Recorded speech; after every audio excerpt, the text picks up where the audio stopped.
আসসালামু আলাইকুম। আশা করছি সবাই ভালো আছেন। বাগান থেকে তুললাম এটা নোনতা শাক বলে এটাকে।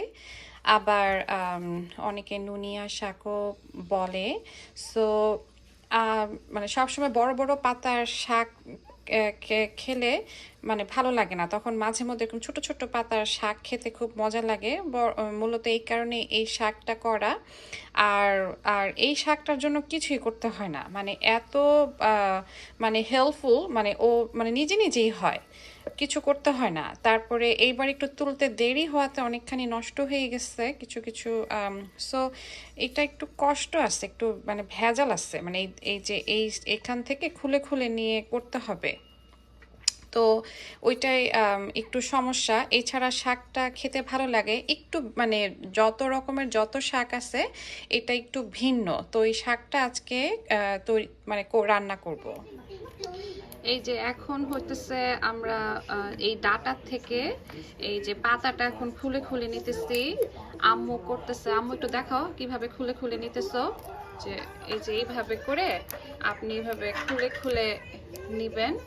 তারপরে হচ্ছে আর এইটা আমরা করছি হচ্ছে সিডস থেকে। আপনি এই যে এরকম সিডস আছে যে ছোট ছোট একদম গুড়ি গুড়ি দেখা যাইতেছে। তো এই সিডসটা পুরো বাগানে ধরেন একটু একটু করে ছিটাই দিলে মানে কিছু যা উঠে আর কি। তো যে এরকম এগুলো কিন্তু সমস্ত সিডস থেকেই হয়েছে। এই যে আম্মু খুলে খুলে নিতেছে। তারপরে এই যে আবার আপনি এটা ট্রাই করতে পারেন। আমরা ওইভাবে ট্রাই করছি। এই যে ডাটাটা আর কি এটা পানির মধ্যে ভিজায় বা ডাইরেক্ট মাটিতে লাগাই দিলেও হয়। এইভাবেও আপনি ট্রাই করতে পারেন। খুব সোজা। তো এটা দেখালাম আপনাদেরকে যে এটা খুলে খুলে নিতেছি আমরা এখন। তো আমি এখন এই শাকটা ভাজি করব, নোনতা শাকটি। তো আমি একদম মানে গায়ে গায়ে দেখেন প্যানের মধ্যে একদম গায়ে গায়ে তেল, খুবই অল্প তেলে আমি পেঁয়াজ রসুন আর আমার কাছে মনে হয়েছে যে এই শাকটায় আমি যদি একটু হলুদ আর একটু ঝাল করার জন্য গুঁড়া মরিচ দিই তাহলে হয়তো ভালো হবে। আমি একদমই মানে মনের মাধুরী মিশায় রাঁধতেছি। সো এটা তো দেখি কিরকম হয়। আমি এর আগেও রান্না করেছি, খেতে ভালোই হয়। আমি জিরা বা একটু ধনিয়া গুঁড়াও দিছিলাম, কিন্তু এইবার আমার মনে হচ্ছে যে ওটা ছাড়াই করি। তো আমি জাস্ট এখানে আপনার পেঁয়াজ রসুন আর হচ্ছে সামান্য তেল মানে মানে হেলদি ওয়েতে মানে কিভাবে করা যায় ওটা ট্রাই করতেছি। তো আপনাদের সাথেও শেয়ার করতেছি, দেখি দেখি কি হয়। সো প্রায় 10 মিনিট কুক করার পরে এরকম মানে সিদ্ধ হয়ে গেছে আর পানিও বের হয়েছে। তো এখন আমি এই পর্যায়ে ডিম দিয়ে দিব দুটো, এবং এই এরকম পানি পানি থাকা অবস্থায় আমি শাকটাকে তারপর ডিম দিয়ে ভুনা করব। তো মিডলে আমি এখানে জায়গা করে নিয়েছি, শাকগুলোকে সরিয়ে প্যানের মধ্যে আমি এখানে জাস্ট মানে এটা দিয়ে জাস্ট একটা স্প্রে করেছি, বাট এটা হচ্ছে তেল।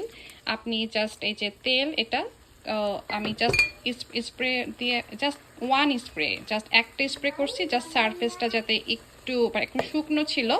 তারপরে হচ্ছে আমি দুটো ডিম এখানে দিয়ে দিলাম। আর ডিম দেওয়ার পরে আমি এখানে হালকা একটু জিরা আর একটু সামান্য ধনিয়া, আমি টোটালি আমার মানে মানে মনের মাধুরী মিশায় রাঁধতেছি। সো কোনো নিয়ম কিছু ফলো করতেছি না।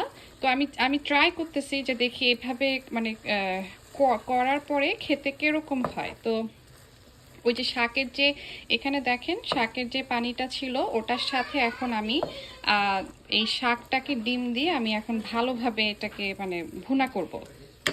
তো আলহামদুলিল্লাহ আমার শাকভাজি হয়ে গেছে, আমি খেয়ে ট্রাই করছি, খেতে খুবই মজা হয়েছে। তো আমি খুবই সামান্য তেলে এই শাকটা করছি।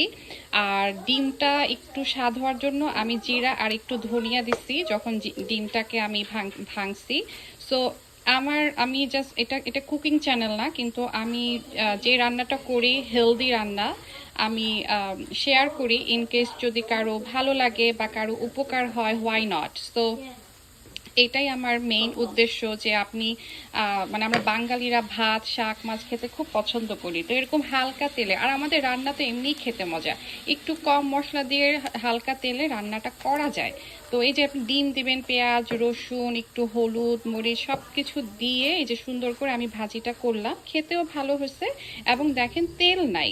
তো এইভাবে করা যায় আসলে, ট্রাই করে দেখতে পারেন। তো আমি জাস্ট শেয়ার করলাম যে যেটা আমি করলাম, যে এইভাবে আমি করলাম, তো আমিও শেয়ার করলাম আপনাদের সাথে।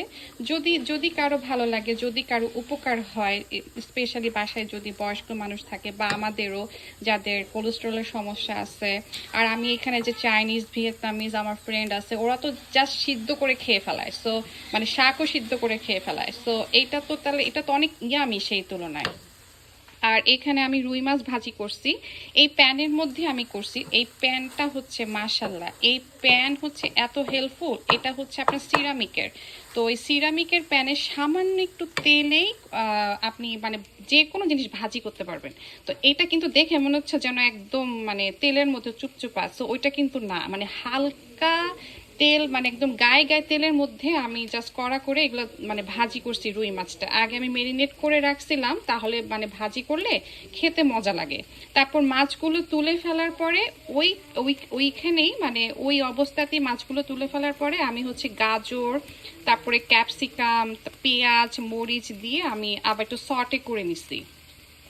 এই যে যে মশলাটা হচ্ছে আমি মাখাইছিলাম আপনার ইয়ের জন্য, মানে মাছের জন্য, তো ওই পাতিলের মধ্যে একটু মশলা রয়ে গেছিল, মানে যেভাবে আমরা মশলা মাখাই আর কি, যে আদা, কি বলে, আদা রসুন হলুদ মরিচ দিয়ে যেভাবে আমরা মাছটা মাখাই ভাজি করার জন্য, এক্স্যাক্টলি সেটাই। তো ওই মশলার মধ্যে আবার আমি এই সবজিগুলো দিয়ে তারপরে ওই প্যানের মধ্যে সটে করে নিচ্ছি। এই যে দেখেন কোনো তেল নাই, মানে হালকা হালকা গায়ে গায়ে তেল।